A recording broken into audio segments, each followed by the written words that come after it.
Good morning, everyone. I'm Jackie Simmons. I'm the editorial lead for the Europe, Middle East, and Africa at Bloomberg. Welcome, and I'm looking forward to this conversation. I just want to make the point that you should all hopefully have your phones ready because there will be a few audience polls and pretty early on as well, so please get your phones ready. We'll be able to scan with the QR code when I prompt you with my first question, which will come very shortly. People who are participating via live stream will also have the opportunity to weigh in, so please do vote. On that note, I suppose I would just set this up by saying 2023 very much seems like a moment of truth for the banking industry. I think as evidenced by our first round of earnings this past week, it is clear that the banking industry is benefiting, is profiting as businesses and consumers feel the heat. They feel the heat from rate hikes, from rising inflation, from higher defaults, and job cuts, which, to be fair, is something that's affecting the banking industry itself. And then you have the elephant in the room. China, Russia, Ukraine, climate change. It's a perfect cocktail for banking in the eye of the storm. And I think on that note, I would ask you to, as discussed, please get your phones ready because we're going to go to our first audience question. What do you feel is the single biggest risk to the global banking industry in 2023? Let's see, let's match what I have. We've got economic slowdown, we've got China, cyber attacks, geopolitical risk, it's there, yeah. And then private credit blowups. Let's see what you all think. Geopolitical risk, followed by cyber attacks. Okay, that seems to be evening out. Okay, well, this is interesting because, and I want you to keep these questions in mind because at the end, after hearing from our panel of experts, I'm going to come back and ask you the same question to see if you feel any different after hearing from our panel. And on that note, I'm going to introduce our panel. To my immediate left, we have Minister Tharman, who is a senior minister in the government of Singapore and chairman of the Monetary Authority. We have François Villeroy-de-Galhau, who is our governor of the Central Bank of France.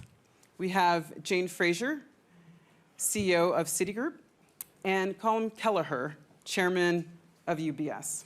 So we heard from the audience what they feel is the single biggest risk to the banking sector this year. I actually want to, I don't usually do round robin, but in this case I think it's warranted. And so I'd love to hear your view. What do each of you feel is the single biggest risk to the banking sector? Let me start with you, Tharman.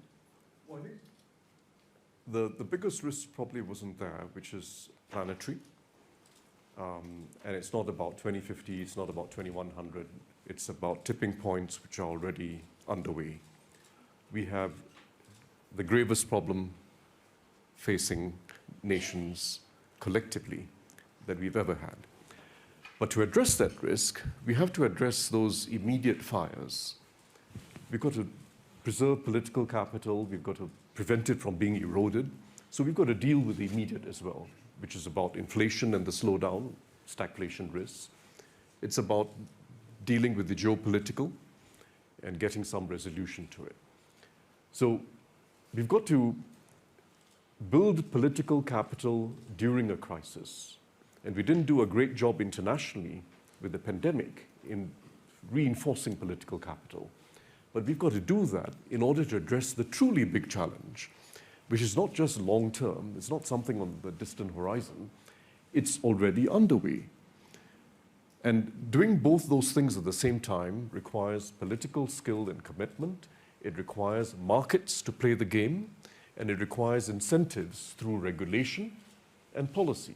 Incentives for private agents, private markets, banks, asset managers, private equity, everyone, and of course corporates, to start leaning in the right direction. So that's the way I would frame it. Great. No, an interesting point in the polls was that economic slowdown came only fourth or third. And this says something. There is a feeling of optimism in the air in Davos, probably, this Davos. And I would tend to agree with one caveat.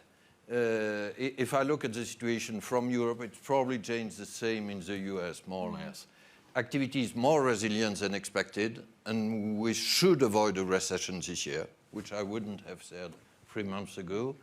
And if I look at inflation, at least in Europe, it will peak very probably in this first half of the year, first on headline, and then on underlying, excluding energy. That said, and this is my caveat, we must stay the course on our battle against inflation. It's not yet won. We will win it, without any doubt. We will bring inflation back towards 2% by the end of 24-25. This is not only my forecast, this is our commitment as European Central Bank, but it's not yet done. So I would put it higher on the list. And perhaps my other point is also one challenge which is not on the list for banks. We speak about banks this morning, but the main challenge is non-banks, including their regulation. We will come back to it. Although the private credit blow-ups gets into that space. We'll come back to that. June? Yeah, so the storm has changed, and therefore the risks have changed for the banking system. And I think the way that they've changed is when you look at the list up there, they're all connected. And we've seen that both from the pandemic, we've seen it from the war in Ukraine. And so part of the challenge here is going to be recognizing what are the different risks, how they connected, and fortunately, the regulated banks, and I know I can speak for Colm as well, we sit here in very strong health and in a good position to be able to work closely with the different participants in the financial markets to help companies and countries weather the storms that are ahead. Well, look, I can't really add. I think Francois said everything. I mean, the big risk a while back was inflation and economic slowdown and what that would mean. And clearly the world is 3 different zones. I mean, I think the US has always been somewhat more robust than people would give it credit for. I think Europe has fundamental challenges, not least of which is its banking system is different from the US. And of course, China is the great turner in terms of economic growth. There are only 2 things I would say that concern me, and of course, one of which I have no control over, is some event that could cause a geopolitical deterioration on the American-China relationships, but we will manage somehow. And the second thing is I feel very strongly with Francois on this, and this is not a trivial point. Banks and insurance companies are well regulated. I think they're systemically safe. We can argue. But I do think regulators have, with respect, taken their eye off the ball in terms of the non-banking, the NBFI sector, and they're looking at risks emanating from that through a banking lens rather than through an overall control lens. And that, to me, is a fiduciary risk. So we can talk about that later. Yeah? Thank you, because that's a perfect seg. I think it's interesting we have 2 bankers on the panel and 2 more people in the regulatory space. And I do want to explore this relationship between the banks and regulators, because I think it's fair to say there have been touch points this past year where the sides don't see eye to eye. You know, some banks have been very vocal about the level of weigh-in by regulators over, you know, their ability to pay dividends on, you know, bonus payments. Of course, all of this coming at a time when governments are subsidizing, you know, gas bills with taxpayer money. We had Jamie Dimon famously saying just less than a year ago, you know, talking about ridiculous regulatory requirements. And so I suppose my question, and I would first point this to you, Governor, is 2023 a year of more or less regulation and a sort of new détente between both sides, given this economic climate? I didn't think, Jacqueline, about the word détente, which happens to be a French word. It happens to be a French word. So I'm not sure it's the right word. Okay. Let me say, My daughter. perhaps, let me share one thought about the past. And there were critics by banks saying that we overreacted to the great financial crisis and we overregulated. I don't think so. We were right. And if banks are on a better health today, if they are more solid, be it on capital, solvency, or on liquidity, it's thanks to this regulation. Yeah. So we will not diminish the requirements. Okay. We can probably stabilize them.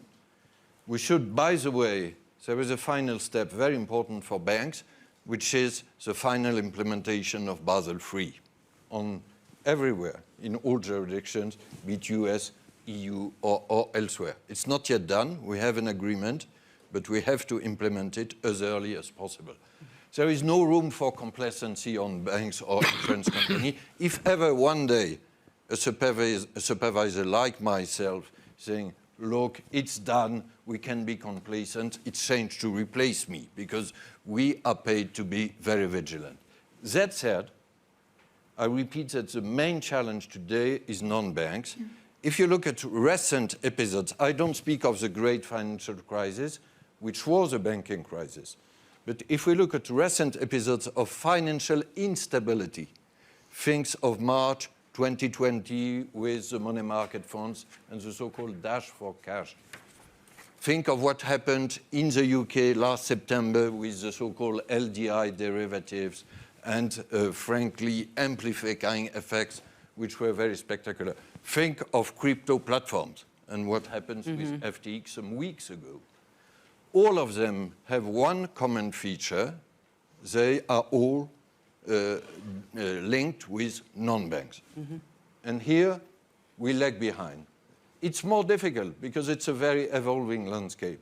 But believe me, Colm, we are very committed to that. We look at that in the Financial Stability Board, shared by my friend and colleague, the Dutch Governor Klaas Knot. And if I take the example of cryptos, it's not a question whether we have to regulate or not. For sure, we have to regulate. And we cannot say, look, there was this crypto winter, now it's over, you don't have to deal with it. We have to regulate. Some people even say that it's not a question of regulating, it's a question of prohibiting. And they advocate a crypto ban. I think it's a bit exaggerated. But we have to regulate in a coordinated manner. We have to have international rules. It's an utmost priority. And when I see discussions in some of our jurisdictions, they are a bit too sophisticated on that. So we should rush to some urgent non-bank regulation, starting with cryptos. Okay, so you've come to non-bank and crypto a little sooner than I was going to, but let's just go there. I mean, you know, again, in the context of the serious blow-ups that we've seen this past year with FTX and crypto, because of a lack of regulation, as you point out. I suppose I'm going to open this up to the panel at large, but you know, what did 2022 teach us about the importance of having a unified, sort of consistent global framework around managing new forms of money, of payment systems, of money flows? And so Singapore, for instance, doesn't take the same approach as Dubai or the United States. What did we learn last year? I think, you know, some things are very clear. Whether it's crypto or traditional finance, you've got to regulate for things like money laundering. So that's very clear. But beyond that, if you have to think about regulating crypto the same way we regulate banks, insurance companies, and so on, for prudential reasons, for financial stability reasons, I think we've got to take a step back and ask the basic philosophical question. Does that legitimize something that's inherently, purely speculative, and in fact slightly crazy? Or are we better off just providing ultra clarity as to what's an unregulated market, and if you go in at your own risk? I lean a bit more towards the latter view, that you've got to regulate a segment of the business. It may be regulated stable coins with full backing, in liquid assets, safe liquid assets. It might be something like that. But to start getting into a game of regulating, whether it's ostrich eggs or crypto or anything else, you know, it's going to be a never-ending game. And I'm not sure that's the right way to go. I think consumer education, but also just ultra clarity, make very clear that this is a risk you take at your own expense. And by the way, please don't take that risk because it's going to be foolish. I prefer that approach. And then if crypto or blockchain or any of the parts of that ecosystem would like to do things that traditional finance is doing, you apply exactly the same regulations to that.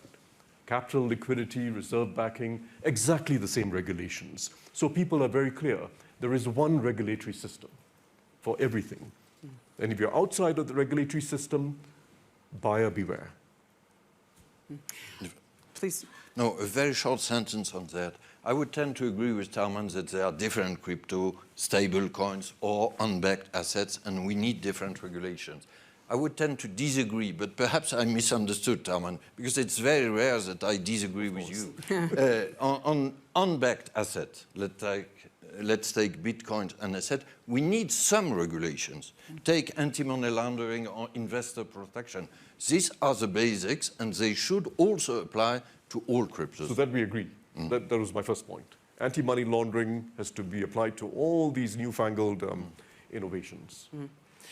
I've spotted some crypto experts in the room, and there will be an opportunity to ask questions from the floor. But I guess I want to, before we move on, put the question to the bankers on the panel, which is in the aftermath of some of these, it's not the aftermath, it's still going on, but crypto blowups. What solution do banks who have billed themselves as the adults in the room bring to the crypto space? So let me turn the question around a little, because sometimes we're the hammer in search of a nail. So what problems are we trying to solve, and what is the best way to solve them? Crypto is part of that equation, but it's not the only one. So is it financial inclusion we're trying to address? Is it getting rid of different blockages or different inefficiencies in a payment system we're trying to address? And I think we tend to jump to crypto or jump to the new shiny object. And actually the point is, what are we trying to solve, and what are the best new innovations that are out there, or some of the old ways of doing so that we bring together to solve that problem, rather than just jumping onto the bandwagon because it's the latest fad. So I would advocate that we think about what's the problem we solve, what is the right regulatory framework around it. Could not agree more that a level playing field on the regulatory front is very important for all players. And then we work together to try and address it. Usually tends to be in the most effective way. Look, I think the Minister put it very well. There are two aspects to, first of all, the technology is unstoppable. Blockchain technology will reduce huge operational friction, reduce costs, and harnessed properly will be a very good value additive to the chain, right? However, if we talk about coinage, there's KYC, know your customers, and there's AML. And if you don't get beyond those hurdles, you cannot possibly justify selling that product as it's currently constituted. So it's interesting because at its peak, the coinage was market cap of Francois, $3.8 trillion or something. It did not become systemically risky, right? And by the way, we've seen it was very much what's called the bezel. I think it evaporated. So we kind of dodged a bullet, but we did have investors who did want to invest in coinage, and we had to draw a line on what was suitable for those investors, what is our fiduciary duty, and by the way, what is our compliance responsibility? And we had not answered those things, and in many ways, I think we dodged a bullet because this thing blew up very quickly, but it will come back in one form or another, and we are looking for the regulatory framework that will allow us to accommodate that for our clients. Just to jump in there, so Jay made a very useful point, that if you think of the use cases, I think the broadest use case has to be more efficient payment systems for migrant workers as well as SMEs and businesses generally, right? We have an inefficient global payment system. Now, and it may well be that there'll be some blockchain applications that can provide some disruption and some needed innovation there. But the other side of the coin, forgive the pun, is what we do about innovation in traditional payment systems. And there, I think the low-hanging fruit conceptually, but which requires a lot of work, is how we can link today's real-time domestic payment systems. Most countries have RTGS systems, real-time domestic clearing, right? How do we link that? Is, to my mind, the next bound in traditional cross-border payments. And if you can do that well, we would have responded to blockchain innovations in a way that leads us to a better place. I have a question actually on that, but just to come back to the fact that everyone seems to agree we need a regulatory framework. Maybe I'm being naive, but why is it taking so long? And at what point do we think that we can accelerate that process? I mean, I suppose I'd ask that question to you, Governor. No, because the technology is evolving very fast. There has been some lobbying, let us say, things by part of the industry. There had been some resistance by some jurisdictions, but it's also logical that it will take a bit of time to see where the technology is and will be. But may I share a thought on this question of innovation, which is absolutely key. You use the French word with détente, and I was a bit cautious on that. But can I use another French one, which is alliance, alliance, between regulators or public authorities and banks? What do I mean? The conventional wisdom says that public authorities are on the side of regulation, and indeed we are, and banks are on the side of innovation. But the reality is more a partnership. Banks should not be, this is my message, against any regulation, and I guess you are not, because regulation can help for a stable industry. And public authorities have to promote innovation also. The example of the payments, which Tharman just gave, is an excellent one. If you look at the evolution of payments in the last 2 centuries, it has always been a public-private partnership with innovation on both sides. And this is what is fascinating with another object. Jen is right, we should not focus on one object, the last discovery, etc. But this is CBDC, central bank digital currency. And it should not divide public authorities who are supposed to be for CBDC and banks who are supposed to be for cryptos or stable coins. We should try to work together. This is why I believe in an alliance. A vigilant one, but an alliance. Okay, well, you're setting me up again perfectly. Thank you, Governor. Because, with the Fed and the ECB working currently on a digital currency, this is a question more, I suppose, for Jane or Colm, but what does this mean for banks and the way you do business? Is it good, bad, indifferent? That depends on how you're going to set it up, because if it ends up disintermediating banks completely, then you'll have central banks around the world running 2 million person call centers, which I don't think the central banks particularly would like to be doing. Good luck on that one. So again, it comes to where is it that CBDCs can facilitate cross-border flows, where they can facilitate financial inclusion, where can they facilitate the role of the financial system, which is to support the economies that we operate in and to support the markets. And they will play a role, unquestionably, but they're part of the toolkit, they're not the toolkit. So to the question of it depends on how you set it up. Are we Very much clear? so. Governor, are we any clearer on how it's going to be set up? And this question of disintermediation? I don't want to be too long on CBDC, but I can reassure Jen, it is not about disintermediation. Yeah. I have no intention to open any private account at the Banque de France in the future. Can I tell you something? We stopped having private accounts 20 years ago. It's not to reopen them now. Yeah. So I read sometimes in the newspapers, this will be a new currency, there will be no banks in the future. Don't believe it. When I speak of a partnership, I'm serious. But you cannot tell us, public authorities, please stay with your old means of payment, with your banknotes. Banknotes were a fantastic progress, but 2 centuries ago. So now we are digital, and we should be part of the innovation game, and we will be part with you.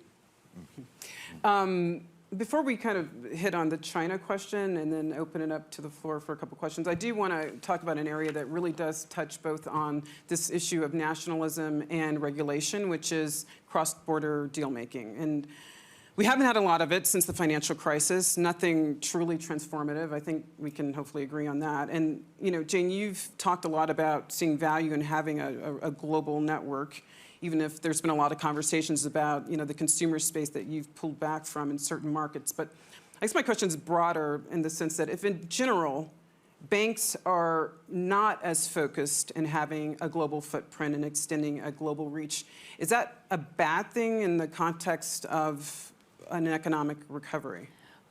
For us as a bank, we want to be the preeminent partner for any company or institution with cross-border needs. And what we see from that is, while the deal-making may have materially slowed down, the wallet in M&A and in investment banking is severely down this year. What we have seen is extraordinary global flows. So we operate in foreign exchange, in trade flows, and in cash management, liquidity for 5,000 multinationals around the world. And we move $4 trillion a day in that. It's an enormous sum of money just for that group. That business for us is growing 30% this year. So when we talk about it's globalization dead, it's cross-border dead, it's not, it's changing. And that what we've been seeing happening is real shifts in global supply chains. We've seen the buildup of resiliency, so a China plus one strategy, as companies are looking at diversifying their supplier base. You're looking at different risks in a different way. So operational risks, thinking about countries and diversifying where your presences are. So while the deal-making side is quiet for now, and some of those cross-border deals of the past are quiet at the moment, the flows and the other elements have exploded. And also, I think, really excitingly, with mid-market companies. And this, I think, you know, the vibrancy of the middle market as they start globalizing, if it's in Singapore, if it's in France, where the ecosystems have been huge. You know, those are companies that are rapidly going international as well. So I would paint a picture of a certainly more complex global world, one that is shifting in terms of the risks that need to be managed, a very integral role that financial institutions, banks play in supporting that, but one that's actually quite vibrant despite what everybody thinks. Okay. Right, so deal-making slower, but the picture looks different for various reasons, which I suppose a quick follow-on for Tharman or for the governor. You know, that said, is it time for regulators to provide the conditions that make cross-border deal-making more accessible to the industry? In our case, in Europe, the name of the game is banking union. It's exactly what you stressed, and this is what we try to develop, to have a regulation which is much more favorable for cross-border mergers. To put it in a nutshell, a cross-border mergers within the banking union should be as easy, as favorable than a domestic merger. But unfortunately, we are not yet there. And I must confess that banking union is still a half-baked cake, so to say. If you look at figures under your control, Jane, they are quite impressive. If I look at the five most important US banks, including your bank, collectively you have a market share of about half, or between 40% and half, 50% of commercial banks. If you look at Europe, the five most important banks have a market share of a bit more than 20%. So half of the size we see in the US. And this is seriously a problem. And banking union is a reality for supervision since 2014. So 9 years now, and it has been a real success. But on the consolidation of the industry, and the capacity to have scale effects, to have cross-border macroeconomic effects, because it means that savings can circulate across Europe. And this has a very powerful stabilizing effect. We are not yet there. This is a priority. So I'm a little bit confused about the argument between globalization and the global strategy of banks. So globalization is occurring, the global strategy of banks. Totally agree with Francois. The regulations that came through in 08-09 were absolutely necessary, made the banking and insurance systems robust. And by the way, we benefited, and despite us as an industry complaining that we were being overcapitalized, guess what? We've got pretty good returns on equity despite that. So the banks are doing well. However, UBS clearly has a global strategy, be the largest global wealth manager in the world. Are we impeded in that strategy by regulations? I don't believe we are, right? So I think it's a function of a bank, what its strategy is and how it fits in. However, where I do agree with Francois, and as an Irishman, I feel this very strongly, Europe is massively losing out competitively to the US banking system, right? And it's because, and by the way, you're being very polite about banking union, Francois, but it ground to a halt in June of last year, where we just don't know what's going to happen now. Europe needs a markets-based banking system. Even the Chinese understand they need a market-based addendum. And Europe now, and I don't often say nice things about the Brits, but one of the unfortunate things about Brexit was the UK banks left the EU, and they were a big voice in markets, market reform and market access. So I do think that Europe really needs to focus on this, and whether it's baby steps like you're now trying to do with securitization framework and things, we need to move Europe forward, or else it will continue to be a structural problem. Sorry. May I stress the half-full glass Okay, on please. banking union, which is supervision. I was quick on that. But remember, if we had had this discussion some years ago, we would have spoken about the fragility of the European banking system, the crisis which could happen in such or such country. It's no longer the case. It's also due to the efficiency of the first pillar of banking union, supervision. Single supervisory mechanism in the ECB, by the way. And this is a success. But we still have to deliver on cross-border size and competitiveness. I agree. I'm going to open up to a second audience poll, but very quickly, Colm, you made clear this week that for UBS, there will be no acquisitions in the foreseeable future, no intention to buy Credit Suisse. Can you talk just briefly about where you do see well, that was... Wow. What was reported. You really are looking for Unless headlines. you want to right? contradict that, where do you see... By the way, just for the record, that was stated by our interlocutor, not me, just then. What do I think? What, sorry? Where do you see expansion opportunities for UBS? Look, I think one of the curses of banking, the banking system, and the regulators are concerned about this, is allowing banks too much optionality. Right, what you have to have is the strategy that you can execute on. Is it credible? Is it plausible? And does it allow you to scale your business? In the case of UBS, which I think the question is about, we have a very clear strategy, which if we execute on organically, we think we can deliver real value. And, you know, I think in many cases, you know, you can talk about mergers, but we can go through a whole list of bank mergers and events that are taking place, and have they truly been value creative when you actually analyze that? So I think in many ways, if you have scale, which we believe we have, going our own way, ploughing our brand is very important. And I think Jane would, particularly from Citigroup, would talk about the need for simplicity of message, yeah? Right? Very much agree. I think as you think about the financial system, it's unbundling from a financial order that was in place for 50 years or so, and it's now rebundling around digital architectures that are largely disconnected from the previous structures. And that's almost more conducive to partnerships than inorganic activity. And it's certainly a more focused model. You have to set excellence as your bar.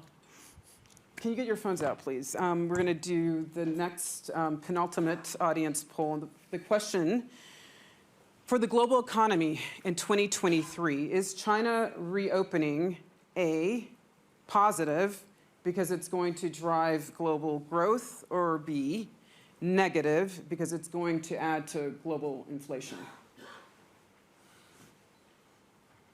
And we'll give that... What What would you? Let's see what you all think on that question before we move into our final 10 minutes of this discussion. Okay. We're positive because that's a clear. I'm going to pause just 1 second to see if there's anyone on the floor who has questions for our panelists. We have time for maybe one or two. There's somebody who can, I think, give a microphone. If you could just identify yourself, please.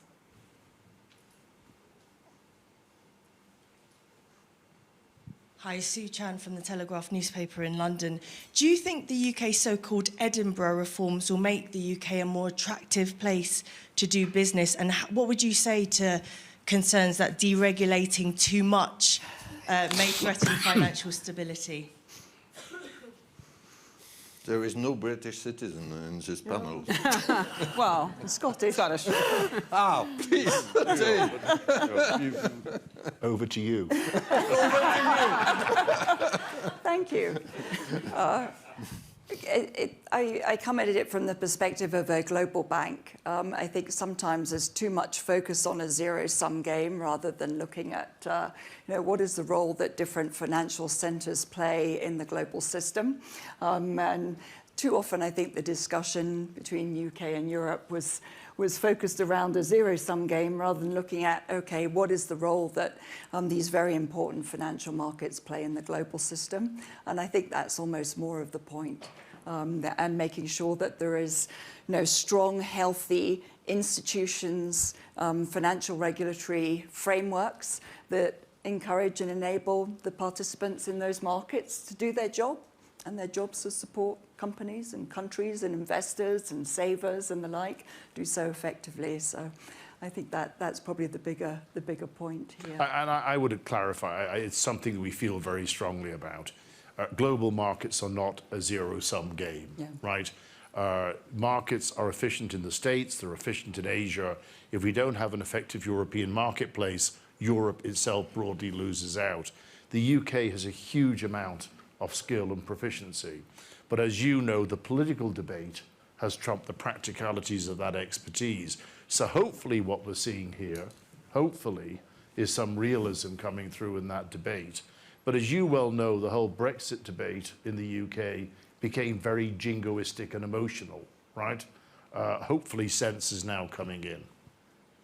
We have another question from the So floor. Francois was... Oh, sorry. May I add two quick comments? If I understood correctly, my friend and colleague, the governor of the Bank of England, was not enthusiastic about this deregulation. I would tend to agree with him. And second, we don't want to increase the gap with the UK. Clearly, we regretted Brexit. We don't want to increase the gap, especially in the financial sector. If there is unilateral deregulation, it will increase the gap mechanically. And probably all European authorities, I see in the audience my friend Joachim Nagel, president from the Bundesbank, we would all tend to agree on that. So it's better to have, as much as possible, a common regulation. Hi, Stacey Marie Ishmael, Bloomberg News. Just following up on Senior Minister Tharman's comments about whether regulating crypto potentially legitimizes something crazy, this is a question for the bankers, which is, in addition to noting that you're seeking regulatory clarity, are you also seeing opportunities given the fact that you do have the appropriate licenses, et cetera, to issue things like stablecoins in a way that may potentially be attractive to you? Like, are you seeing an opportunity in the distrust that has marked the crypto market for your more traditional services? Sorry, is there a geographic aspect or is that just a broad question? This is a broad question. I think it comes down to what the minister said at the start. What are you regulating for? And then what do you need licenses for? We feel broadly that we have the ability and capacity to engage in most markets that we want to provide services to our clients in. For those markets, you mentioned one or two there that are unproven yet, I think it is to do the right due diligence, the right KYC and the AML is still lacking. But by and large, I don't feel as an industry that we've been constrained by regulation at all in the services we're offering our clients. I would also add, just the affirmative role that banks play in the financial system. You know, step back from crypto, it's just sort of been the new shiny object, maybe less new and shiny at the moment. But when you look at the financial issues that were faced during COVID, you know, the banks are playing a very important role, helping support the markets, and then obviously the central bank stepped in and played a critical role there. Banks play an important role in helping drive financial inclusion. We've been playing a very important role in distributing credit around the system and in driving innovations. And so while there's always a focus on what's new, when you look at the totality of the system and we look at what's going forward, I think it's important to put crypto and other areas, you know, into a bucket of, okay, it's new and it's shiny, but let's focus on the issues that really matter to the world right now. And I think they're much larger than that. It's about how do we weather through the storms that we're facing at the moment, and making sure that we can get the economies working better, the K-shaped recoveries in the shape they need to be, and doing our job in that. And crypto and these new technologies are important, but they're not really the point at the moment. Maybe time for one more question. I have to do two. Hello there. I'll keep it as quick as I can. Joel Hills from ITV News. We're talking about risks here, and crypto is obviously burns brightly at the moment. Climate change high on the agenda here at Davos too, and banks continue to fund a lot of new hydrocarbon extraction. Can I just ask Claire a question directly, please, to Jane, if possible? Jane, has Citi ever refused to fund the development of new oil and gas extraction on climate change grounds? Let me take a step back. We need to have energy security, and we need to have we need to be operating on cleaner technologies. And the two, as we're seeing right now, cannot be mutually exclusive. So we want to be, and what we do is we support our clients in making sure that there is the energy supplies that the world needs, and that we try and drive progress into the new technologies that are required to make sure that the world has the environment that we need. Unfortunately, at the moment, if you look at the price of hydrogen, it is many, many times the price of the other fuels that are available. And I think the focus is on how do we get the technologies and the innovations and the investment behind these new capabilities and technologies so that they can become affordable. Because as we're seeing at the moment, the transition is very, very expensive. As a bank, we will refuse to finance certain things, and we will be happy to finance others on many, many different factors. And climate risks is one of those factors that we clearly take into account. And all of us are strong proponents, I believe, of supporting our clients in this transition, but recognizing it is a transition. And it takes time, and we need energy security as we work through this. So we absolutely will continue supporting energy security at the same time as supporting climate transition.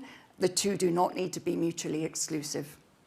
So let me add to what Jane said and be a little blunter. The raw fact of the matter, and this is uncontentious, in the next 30 years, we're going to have to invest significantly more in all forms of energy, dirty energy, and especially clean energy. We've underinvested, and we're paying the price for it. And we're going to pay the price for probably a decade or more higher energy prices. Just have a sense of the realities of the emerging and developing world. There's no scenario, even by the most optimistic, that will give us confidence that renewables can achieve the scale necessary with the urgency necessary. We're going to need fossil fuels for a long time to come. And if we underinvest in fossil fuels, including new projects, and if banks find it impossible to fund new fossil fuel projects, we really have a problem. And that problem is going to set us back with regard to the political commitment and the political capital we need to make this energy transition. We have a problem on our hands. We've underinvested and we need to invest more. That's the first point. The second point is we're way behind on public policy. Carbon taxes are nowhere where they should be. And one of the largest countries, well, the largest economy in the world doesn't have a carbon tax. We're way behind in regulation. We're way behind in providing incentives for private players, banks and corporations, and non-bank players to be able to redirect finance into renewables especially. We're just way behind. And that brings me to a more contentious point, which is I think we're in too settled a state today in our thinking on financial regulation of banks with regard to climate risk. We're too settled in a frame of reference which is about financial risk to the banks, financial risk to the banks or other non-financial players. The real issue is not financial risk to the banks. After all, their loans are on average 3 or 5 years duration. I mean, the risk is not actually that significant. The real issue is how do we use financial regulation as a tool of broader public policy to incentivize a much larger scale shift of resources into renewables and into transition of brown energy, because there's a lot to be done in transition. That's the real question. And in the next year, and maximum 3 years in my view, we need a new regulatory framework. It probably won't be Pillar 1 capital requirements because the data doesn't exist with enough precision. The metrics we're not confident enough about the metrics. But I think there's going to be a lot of scope to use what's called Pillar 2, which is a supervisory relationship between bank regulators and banks and other non-financial institutions, together with governments playing their part on taxes as well as other regulatory requirements. We are officially out of time, but No, briefly. if I can, 30 seconds give you one reason for hope in this field. We created in Paris 6 years ago the so-called NGFS, Network for Greening the Financial It's another System. French word. Huh? No, NGFS is completely English language. But the Global Secretariat is based in Paris. The chair comes from Singapore now, Ravi Menon, General Manager of the Monetary Authority of Singapore. We were 8 members in December 17. We are now more than 120. And we make significant progress in scenario stress test and, yes, regulation.